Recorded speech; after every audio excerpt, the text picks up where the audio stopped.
नमस्कार आदाब, मैं जावेद अहमद सर। आप बिहार में जो लड़ाई है, जी जी। अभी मौसम गर्मा का पारा बहुत चढ़ा हुआ है और तापमान बहुत बढ़ा हुआ है। इसके साथ साथ इलेक्शन का पारा भी चढ़ चुका है और नेतागण अपने एसी से निकलकर धूप में प्रचार और प्रसार कर रहे हैं। पूरे देश में एक तरफ एनडीए का गठबंधन है तो दूसरी तरफ इंडिया गठबंधन है, लेकिन कुछ पार्टियां अलग होकर लड़ रही हैं। मैं आपको बताता चलूँ कि बिहार में 19 अप्रैल को कुछ सीटों का चुनाव होने जा रहा है और इंडिया गठबंधन यहाँ मजबूत दिख रही है। बिहार में लोकसभा का कुल 40 सीट है जिस पे इंडिया गठबंधन बहुमत हासिल कर सकती है। पूरे देश में एक ही नारा है कि अब की बार डेमोक्रेसी को जिंदा रखने वाली सरकार, और इसमें यानी बिहार में इंडिया गठबंधन कामयाब नज़र आ रही है। आइए आरजेडी के खेमे से आरजेडी के नेतागण ने क्या कहा सुनते हैं। इंडिया वर्सेस एनडीए, यहाँ अलायंस को देखा जा रहा, बाकी जगह बहुत ज़्यादा अलायंस डिस्टर्ब चल रहा। क्या आप लोगों का डायरेक्ट यहाँ बीजेपी एनडीए से लड़ाई है? देखिए, यहाँ कोई लड़ाई नहीं है। यहाँ 17 महीना बनाम 17 साल का हो रहा है और जो यहाँ के जो सांसद हैं 17 साल में एक भी ऐसा काम नहीं किए जो जनता के बीच में गिना सकते हैं। सिटिंग एमपी जो था बीजेपी का, बीजेपी के हैं। हाँ, यहाँ का रोड का हाल देखा जा रहा है। गाँव में यहाँ पर जो प्रधानमंत्री जी योजना है, जो शौचालय का मसला वैसे ही देखा जा रहा है। हम कलकत्ता से आए हैं, यहाँ पर ट्रेन में देखा, ट्रेन से आते आते यहाँ पर बहुत से लोग अभी भी खेत में जा रहे हैं। ये सब क्या है? ये सब सिर्फ जुमला है या काम भी है? देखिए, सब फेलुअर है, ये लूट का धंधा है और एनडीए सरकार तरह तरह के जो स्कीम बनाता है, खाली लूट का वो स्कीम बनाता है जो कि धरातल पर 1% भी नहीं दिखता है। यहाँ के प्रत्याशी जो है, आपका जो कैंडिडेट है, उनके बारे में बताइए। अभय कुशवाहा जी टिकारी के विधायक भी रहे हैं और उनका काम बोलता है वहाँ टिकारी में उनका जो कार्यक्षेत्र रहा है, हर गांव में रोड बनाने का काम किया है। वही नहीं, औरंगाबाद में हमारे जो नेता हुए आदरणीय लालू प्रसाद यादव जी ने सोच समझकर ठोक ठिठा के उनको टिकट दिया यहाँ कि औरंगाबाद में पूरी मजबूती के साथ चुनाव लड़ेंगे और चुनाव हम लोग लगभग 2 लाख वोटों से चुनाव जीत रहे हैं हम लोग औरंगाबाद में। बीजेपी की तरफ से ये बात चल रहा है कि अब की बात 400 पार, इस बात को कैसे देखते हैं आप? ये सब जुमला है।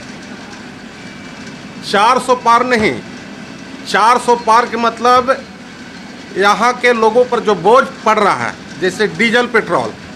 देखिए, हमारी जब यूपीए की जब सरकार होती थी तो 50 रुपये लीटर पेट्रोल होती थी। आज देखा जाए तो 100 पार है। हो सकता है कि अभी सरकार बने तो 400 पार हो जाएगा। तो उसी के बारे में बता रहे हैं, खोलते बात नहीं है और चुनाव के बाद कहीं न कहीं जनता पर बोझ पड़ती है। तो जनता कैसे जागरूकता हो? जनता आखिर क्यों इसको ला रही है? जनता को आप यहाँ से क्या वार्ता देना चाहते हैं कि जनता मतलब बिजबिजा के मतलब अच्छा से सोचे और अपना वोट अच्छा जगह डाले? देखिए, यहाँ की जनता सोच ली है और अभी परिवर्तन की लहर है।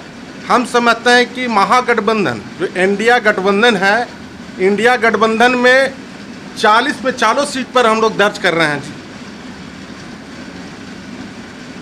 आपका यहाँ पर जो है कांग्रेस का क्या हाल है?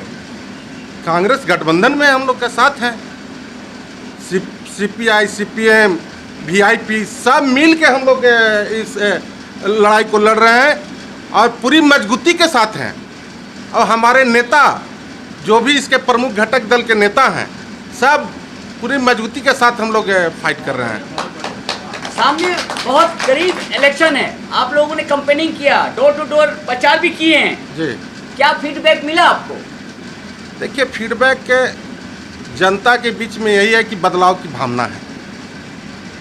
अभी जनता ठान लिया है कि हमको मोदी जी को यहाँ से विदाई कर देना है और यूपीए की सरकार को लाना है, क्योंकि महंगाई इतनी ज़्यादा बढ़ गई है। आज देखा जाए, मोदी जी ने मतलब घोषणा किए थे कि प्रति वर्ष हम लगभग 2 करोड़ लोगों को रोजगार देंगे।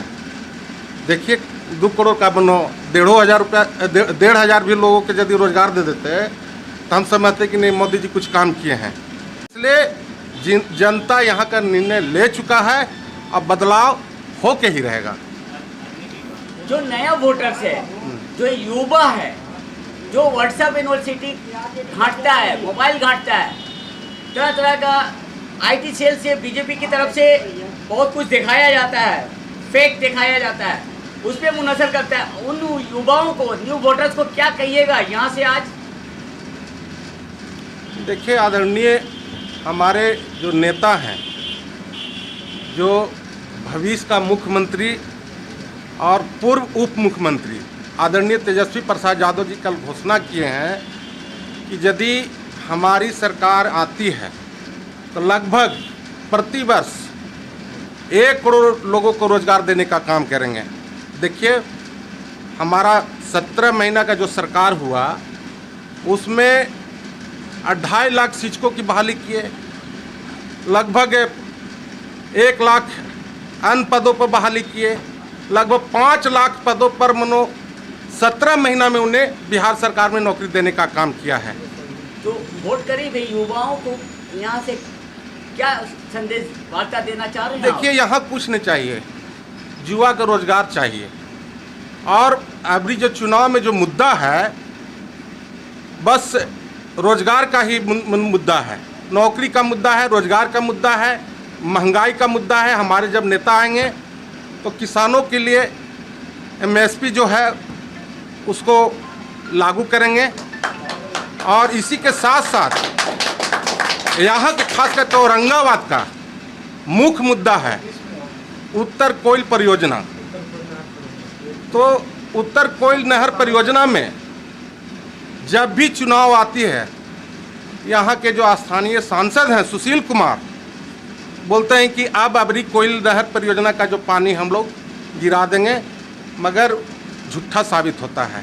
अभी वर्तमान में अभी एक और मुद्दा लाए हैं कि औरंगाबाद में एयरपोर्ट बनाएंगे। अरे भाई एयरपोर्ट से यहाँ पेट भरेगा?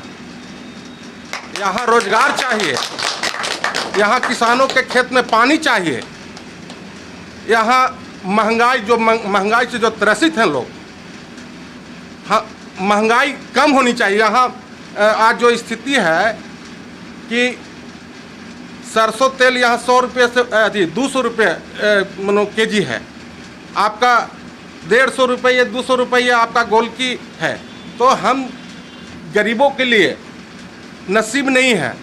उसके घर में दाल होता था, सब्जी होता था, आज उसके थाली में नहीं है।